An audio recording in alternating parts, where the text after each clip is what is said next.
Eu quero fazer um estudo breve aqui de palavras de Jesus num dia em que ele estava disputando, por assim dizer, com os religiosos daquela época, com a seita dos fariseus, dos saduceus, com a classe dos escribas, e eles eram conhecedores das Escrituras. Veja, eles eram conhecedores das Escrituras. Num tempo que nós não tínhamos a Bíblia impressa assim, e os pergaminhos das Escrituras, dos profetas do Antigo Testamento, eles tinham do Gênesis ao Malaquias, o último dos profetas. Então, tinha o Pentateuco, a Gênesis, Êxodo, Levítico, Número, Deuteronômio, que eram os 5 livros, os profetas, os salmos.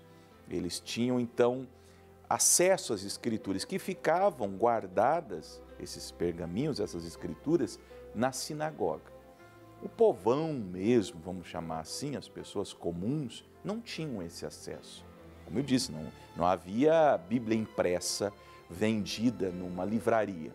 Então, para alguém ter algum contato com a Escritura, a pessoa tinha que ir na sinagoga, a pessoa tinha que ir no templo.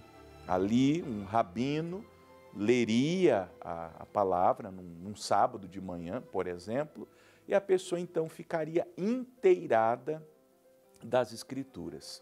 Não é o caso hoje. Qualquer pessoa pode ter a Bíblia Sagrada. E hoje é muito barato. Às vezes eu compro Bíblias para evangelizar, para dar às pessoas, eu compro de caixas, fazer até uma propaganda aqui na Marechal Floriano Peixoto, quase esquina com o final da João Negrão. Nós temos a Sociedade Bíblica do Brasil, e olha, o Jonas, que é o presidente aqui no Paraná, eles fazem um trabalho maravilhoso de impressão das Bíblias e de evangelização. Eu lembro, uns 2 anos atrás, nós comprávamos 2 Bíblias e uma era dada gratuitamente. Comprava 2, levava 3 para evangelização. Quero mostrar para você que é fácil ter as Escrituras. É fácil você ter acesso a uma Bíblia. E quem não tiver R$ 7,00, que é o preço que eu pago muitas vezes pela quantidade que eu compro para distribuição. Se você não tiver R$ 7,00 para comprar uma Bíblia, eu lhe dou uma Bíblia. Você entra em contato aqui no Paraná na Graça, eu lhe dou uma Bíblia.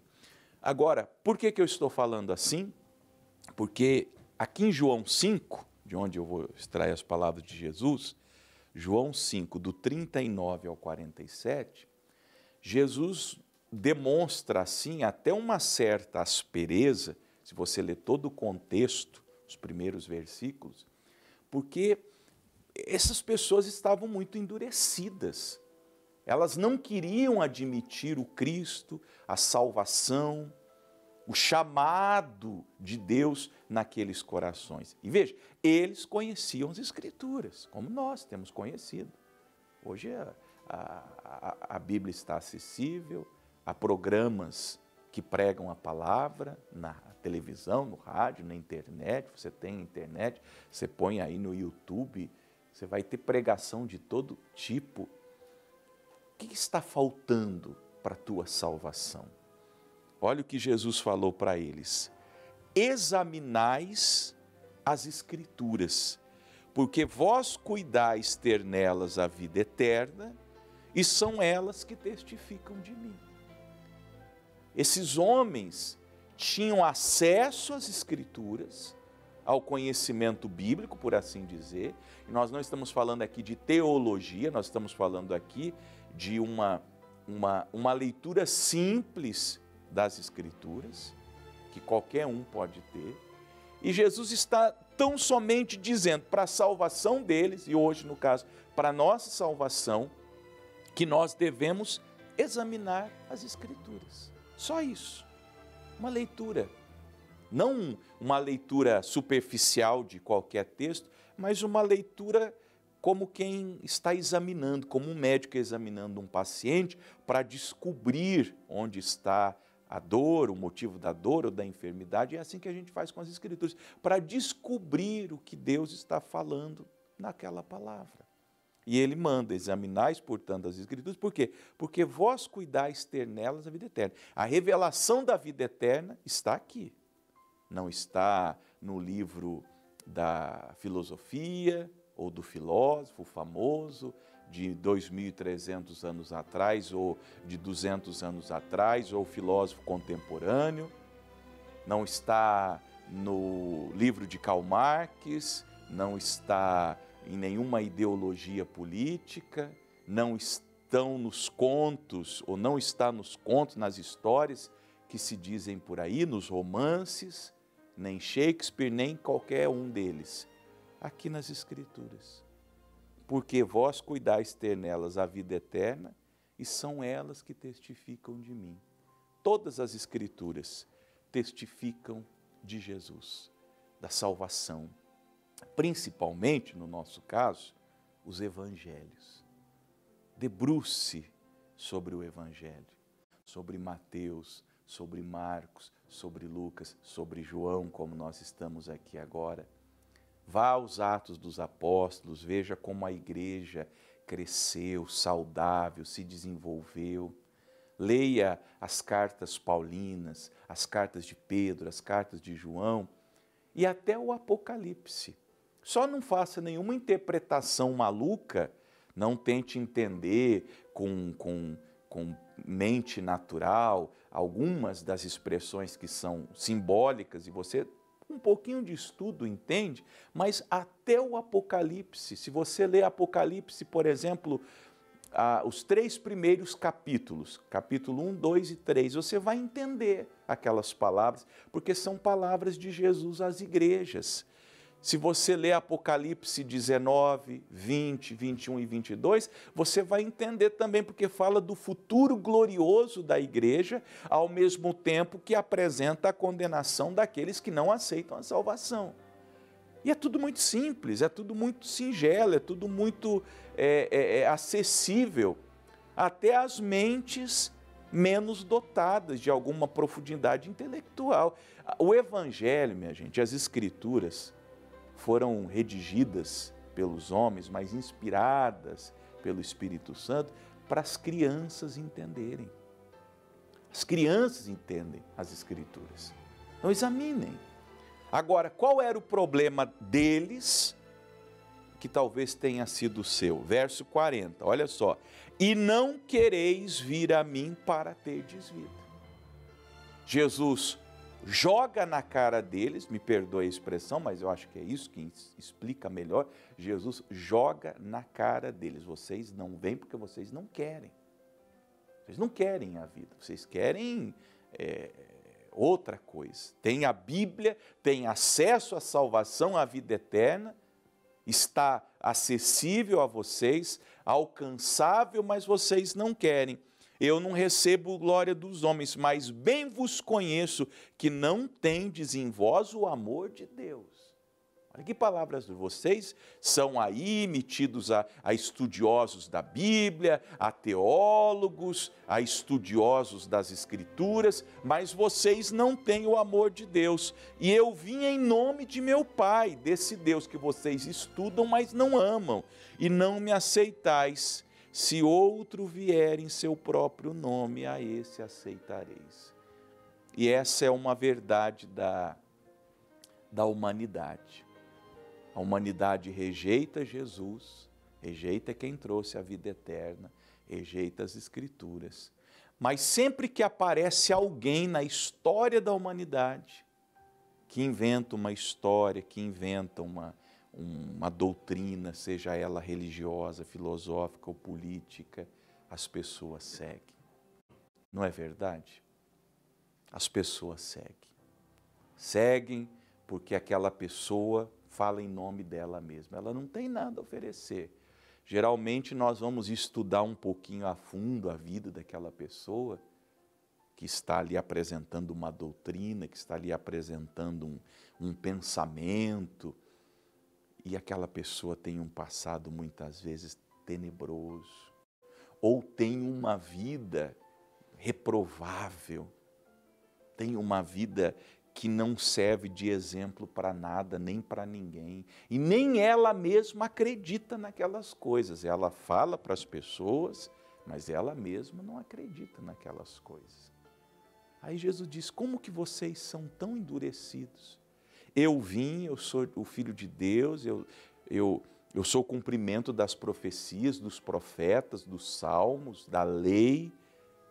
Eu estou aqui pregando, eu estou aqui curando os enfermos, eu estou aqui expulsando os demônios, eu estou aqui mostrando Deus para vocês, eu estou encarnando a verdade de Deus e vocês não querem vir a mim.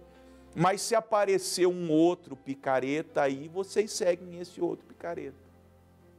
Como vocês podem ser tão endurecidos nisso?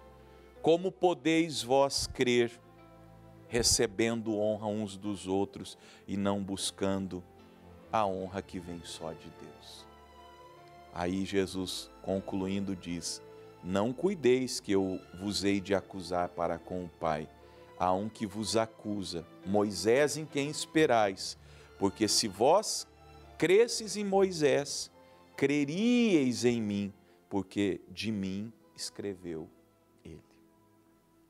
O que Jesus está dizendo é, a crença, a fé em Jesus, nesse que fala com você, nasceria tão somente você fizesse uma leitura das Escrituras com um coração aberto. Por isso que nós devemos, e esse é o mandamento, examinar as Escrituras.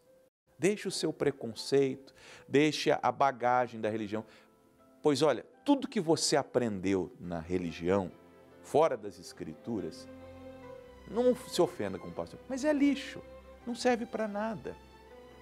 Foi um peso que a religião colocou, que os religiosos colocaram, que os líderes da religião colocaram. Eu não sei qual a intenção deles, eu não vou nem julgar isso, porque o fato de uma coisa estar errada, não é necessário nem que a gente julgue o motivo. Está errado, ponto final.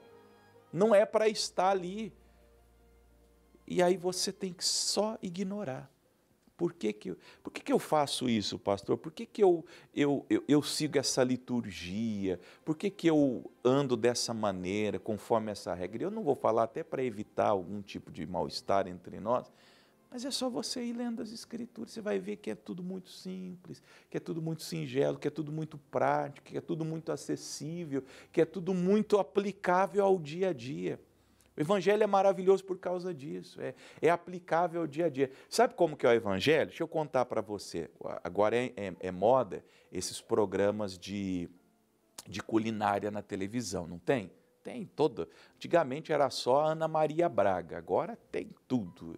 É Masterchef, é chefe disso, chefe daquilo. Convenhamos, eles ensinam umas comidas maravilhosas, comidas bonitas, gostosas, imagino que seja gostosa, porque a televisão a gente não consegue ter noção, mas imagino que sejam gostosas.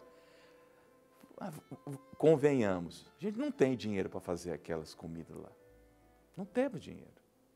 É tudo muito bem elaborado, é tudo muito bem feito, é tudo muito bonito, tudo muito estético, mas é muito caro. A panela que eles usam, a faca que eles usam, a carne que eles usam, aquilo é para nós, a gente acha bonito, mas nunca vamos fazer aquela comida porque a gente não tem dinheiro para fazer. Agora, o Evangelho não é como um programa de culinária que apresenta uma comida bonita, boa, mas que é caro. O Evangelho é pão da vida. É aquele maná que cai do céu, que é dado por Deus, que não tem a estética, não tem a glória dos homens. Por isso que Jesus falou, vocês querem uma coisa assim, com pompa, com estética, com foguetório, como quando entra o time no estádio para jogar o final do campeonato. Vocês querem essa coisa de Super Bowl lá nos Estados Unidos, de show. E o Evangelho é simples, o Evangelho vem com simplicidade. E se vocês tão somente crerem, aí estará a salvação de vocês. Mas se não credes, verso 47, se não credes nos seus escritos, como crereis nas minhas palavras? se vocês não têm a singeleza de colocar fé nas palavras de Deus, naquilo que é mais simples, como por exemplo o Salmo 23, o Senhor é o meu pastor e nada me faltará. Olha como é fácil entender, não é fácil entender? O Senhor é o meu pastor e nada me faltará?